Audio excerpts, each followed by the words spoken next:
Usually, I'm only here with two gorgeous ladies. Today, we're going to be, well, three gorgeous ladies. And of course, we're going to talk a lot about Nollywood and box office. And she's a film analyst. So this is not just anybody. From Nollywood hitting over 103 million in box office, we're seeing several of these numbers go up, and we're expecting even more projections of earning more even within the industry. I mean, to streaming wars and global distribution deals, the numbers behind movies are changing everything. Now we're breaking down what makes a blockbuster today, how data is shaping what gets made, and where Nigerian cinema is headed next.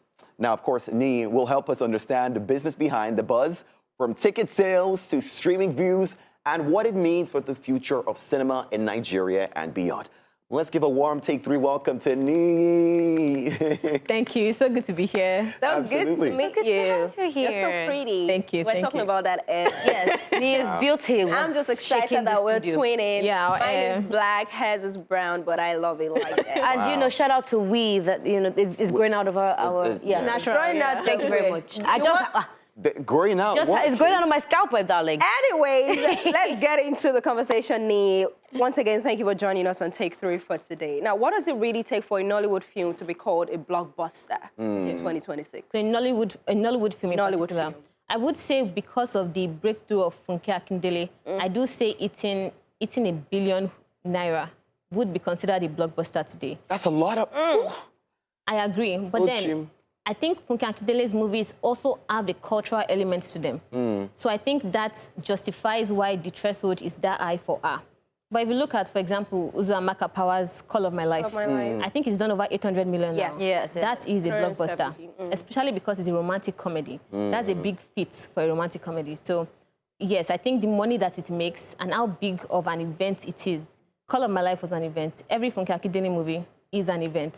So those are the two things. But if we're talking about what goes into making it as successful as it is, I would definitely say marketing is the most important thing. Yeah. And Funke does know how to do that. She does that very well, yeah. I don't know. I'm about to... When she talked about the money, I couldn't help but go back to our earlier conversation when Omotola came out, the incredible veteran actress. It talked about how much actually went back into, you know, which is interesting. So would that change now? Because that money now that we're saying 1 billion, it could really be much less, you know, for a film that might have cost a lot for budget to put. You know, do you think anything still changes when you then say about the blockbuster still being #1 billion? I do think the agreement each filmmaker has with the distribution chain comes into play here. Because actually, we actually don't know how much Funke Akindele takes home. We do know the gross projections. So yeah, I would say based on gross projections, we can say what a blockbuster is. We don't know what each filmmaker takes home. So yeah. Okay. I want to ask about, you know, streaming versus going to cinemas, because whenever I hear these numbers, all that comes to my mind is, we have that much money? No, I'm sorry. I'm like, do you know the cost of food and transportation? So I'm just like, in a country where the economy is the way that it is, and everybody is trying to hit this number, one, how practical is it? And two, how can we compare it with streaming? Okay. I will say it affects, I think there are movies that are made for streaming now, and there are movies that are made for the cinema. So the way our consumption has changed with, you know, the introduction of streaming platforms is the way the production has also changed. So there are movies that are particularly made now to be put on streaming platforms, and there are movies that are made to make a lot of money. I would like to go a little bit outside of, I mean, I don't want to mention Funke Akindele again, but I would like to go a little bit outside of Nollywood and say, for example, look at Spider-Man Brand New Day. I would even say no superhero movie should be made for streaming. They are event movies on their own, and therefore, even as they are pumping money into the marketing, they know that they have to make that money back. So those movies are set up to they are set up to be blockbusters on their own. Like, look at the Odyssey itself. Do you understand what I'm saying? Like, even the mere fact of seeing it in IMAX 70mm is more expensive than seeing it in a standard theater. So those movies are engineered to make money. And then they are more, I would say, I would say just, like, there are some action comedies that are made to be seen on streaming, just something, I don't like this term, but something you can put on in the background as you're doing something else.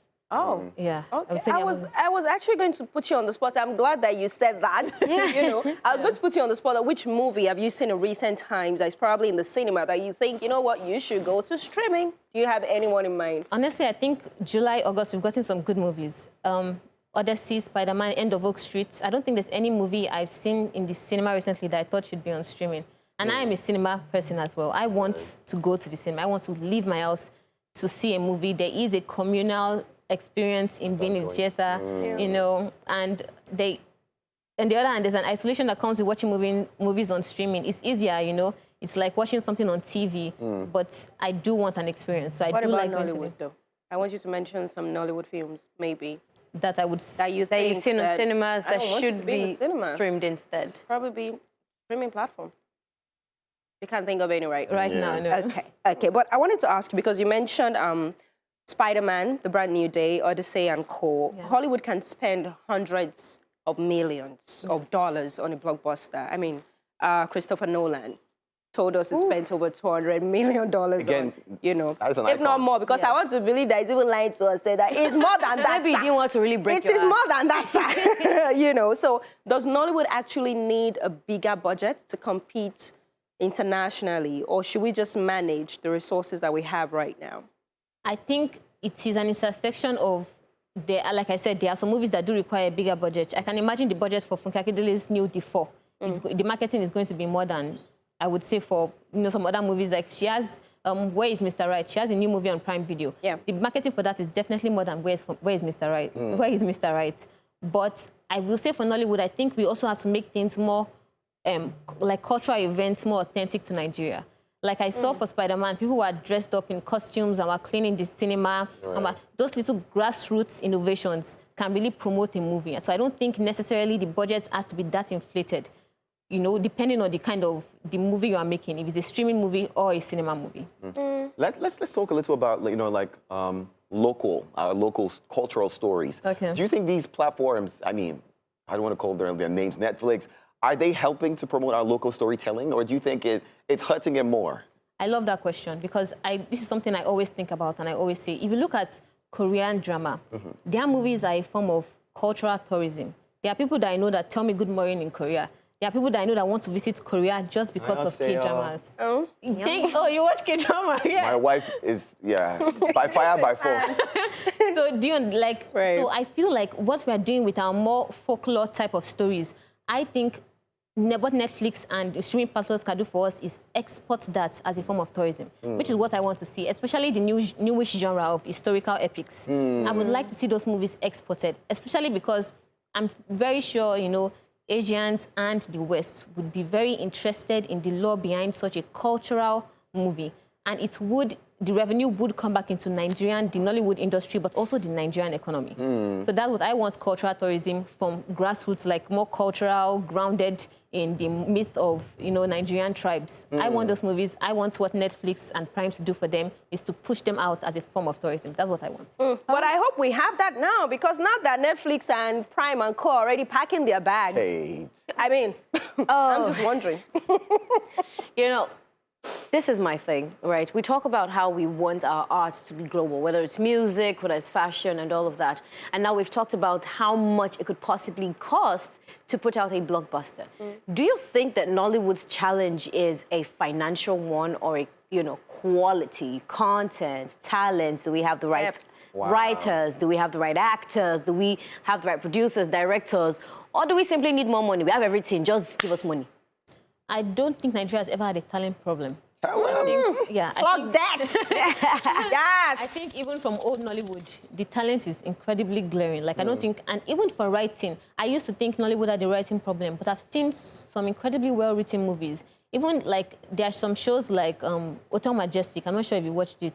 I did. And also there are some very authentically written Nigerian stories that don't feel as if they're trying to perform authenticity for foreigners, but they don't feel as if they're too grand for actual Nigerians. So I don't think Nigeria has a writing problem.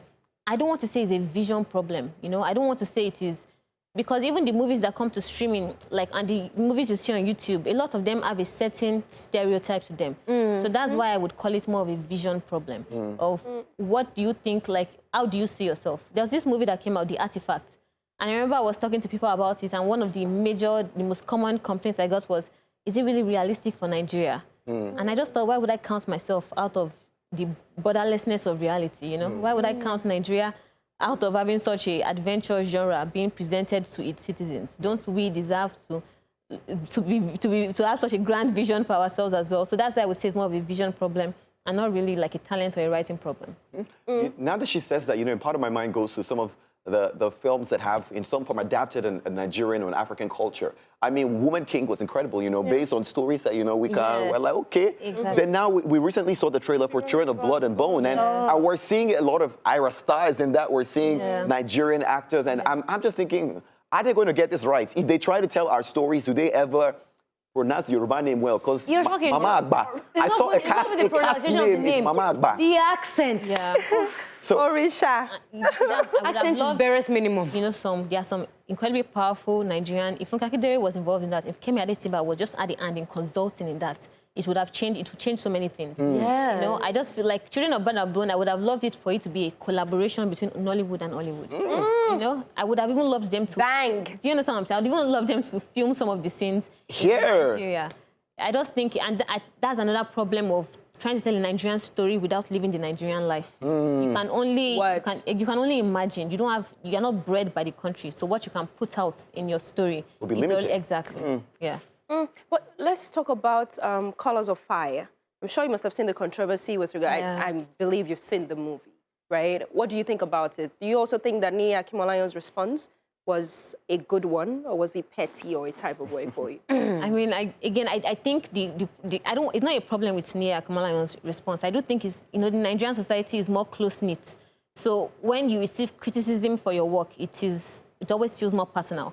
Like in Hollywood, if someone is making a video complaining about, so many people complain about the Odyssey, Christopher Nolan never really responded because it's such a big ecosystem. Do you understand? Like Hollywood is so mainstream, so many people in the world are watching it, but Nollywood is more, you know, we're more connected, I would say, more closed together.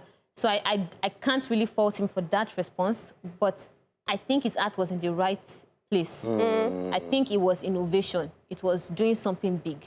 I would have liked them to use more CGI and VFX, but they went that route for reasons known to them. But again, his art is in the right place. And do you know Abbott Elementary, the show? Oh, yes. So Quinta recently said something that, you know, there are some movies that are made that are just door openers.